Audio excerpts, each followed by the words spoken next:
So we're going to start with some gorgeous cakes. Please welcome Claire Tansey. Ooh, can't wait.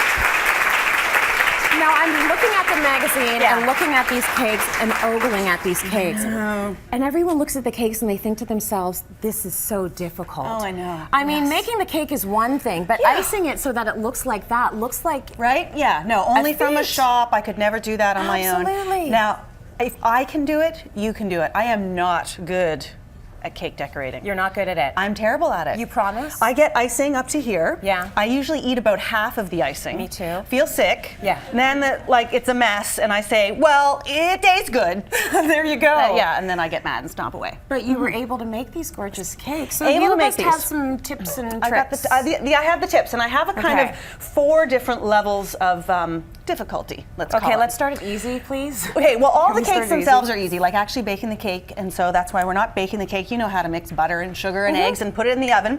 Yep. This is the easiest one, and I love all these equally. This one is a Guinness fudge cake. Oh. 1 layer, you don't have to split it, you don't have to cut it or anything. This is boiled icing. Did you ever have boiled icing growing up? No.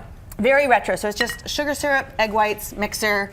Turns out like this. Okay, well I like that you said it was retro icing. because we're celebrating the anniversary today. Oh, Everything I know. old is new again. We are sort of taking a look back. Yes. And showing the modern versions of a lot of the things that we loved, 30, 50, 80 years ago. Exactly. So you put the whole thing on top. Mm-hmm. I like where we're going with this so far. Then you take your very highly technical cereal spoon. Yes. And you go like this. Right. And it is done. Oh, we want it to look like that. Thank you very much. Like a little white chef's hat. It's a cumulonimbus cloud. It is cloud icing. You better have a taste of that just in case. Okay, I just want to do a few more. You do, you and take even that. it out. Now the next thing, this is our chocolate mocha cake. It is, if you're a chocolate person, and I think you are. I am. This is the chocolate cake for chocolate lovers. Okay. Now, first tip here, do you ever have a lazy Susan on your middle of your family table growing up? The 70s were all about them, Exactly, right? and it also now doubles as a cake turntable, decorating turntable. Smart. So what I'm going to show you with this is just how to do what's called a crumb coat. Now this is the difference between an ugly cake and a beautiful cake. Okay. So if you do none of the other of our other tips, do this one.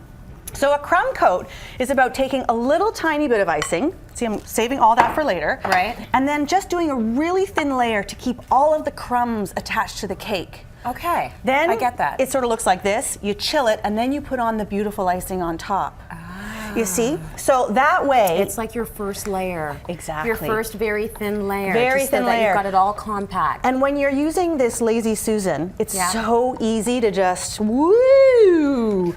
Have it all some on. fun. And with this, I can be messy. There's icing everywhere. Is that okay? It's totally okay. Oh, look, a whole big lobe of it fell off over there. We're going to attach that back this way. Okay. See how ugly it is? Yeah, just rub it on. But it tastes good. Yeah, it will be. Now, can I try some of that? Would you mind? Can I do some of the And then to make it Lazy extra Susan? smooth, you go down to your tool cabinet in the basement. Yeah.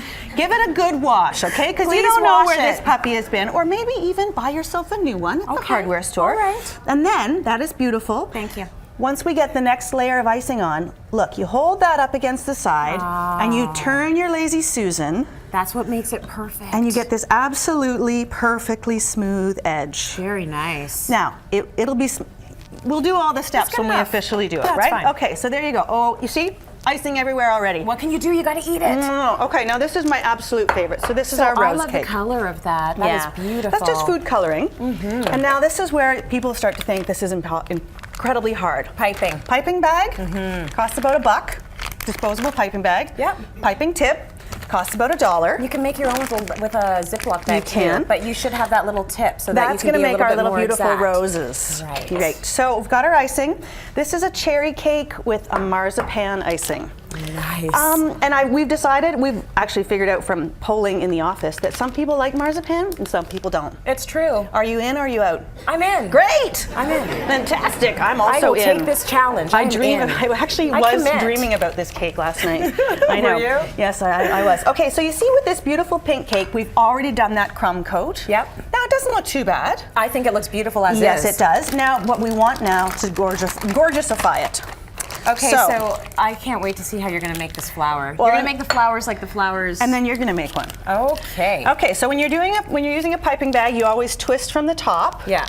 And then you just to make the rosette, you've got this beautiful tip. You start in the middle. I'm focused. You push at the top. Yeah. Around. How big are you gonna make it? Oh, I think I'll go there. Okay. And then you're gonna fill in some other ones. Right. Like so that. it takes a steady hand. Yeah, you know, I don't really have the steadiest hands. No, but it looks great. And like so that. the other thing you can do is you could actually do the flowers in different colors, right? Oh, now you're getting just super fancy. I'm getting fancy. Yeah. And I haven't even tried one yet. I want you to try one. Okay. Because you're gonna love it. All right. So I Squeeze start from in the top, start in the middle, now and then I go around. And the piping bag is doing all the work Oh my for God, you. ladies and gentlemen, it's easy. Oh my gosh, I did it. Oh my God, I'm doing it. It's addictive. And it's addictive, yeah. And then you'll find yourself adding like little ones in between and a little bit on the side. I totally didn't ruin it. I know. I'm so shocked. Okay, Now, if you want to take it one extra level. That is beautiful. That is actually the most simple vanilla cake in there. But we Okay. use food coloring to make it 4 different colors. I love that. Then we use 4 different colors of icing.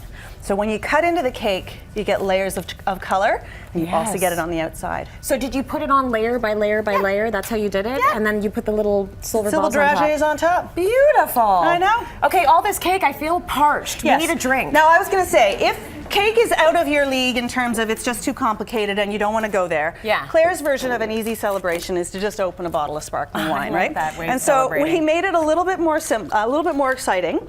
We used Pims. Now, do you know Pims? I You can make a have, little cocktail. I've read about Pims. I know people who love Pims, and you know Yes. that I've never tried Pims. Oh, well, good. Then you're going to have some today. Okay. So you just take some Pims. I'm going to try to open this without making a mess. Good job. Lovely. Always use it. Oh, always use a tea towel. Yep. Because then you have a tea towel close to hand. That's why you do it. Little tip: when your sparkling wine isn't ice cold, it tends to boil over like that. Right. See, it's So, been sitting yeah, out here it's for a been little while, but Prosecco's Prosecco, and we're It's always drinking it very anyways. excited. A little bit of Pims in the bottom of your glass. A little bit of orange segment. Very nice. Oh, and it's gonna just go everywhere. I think that makes it festive. It's like a fountain. Yeah. Yeah, and you just put it in these beautiful champagne flutes, It's and just then you have a beautiful. perfect cocktail. Okay, so we're calling these pomosas. Yes. That's what we call them at Chatelaine magazine. It's which like is a nice. mimosa, but it's made with Pims. Very nice. There we go. Well, let's do a little cheers. Cheers, my darling.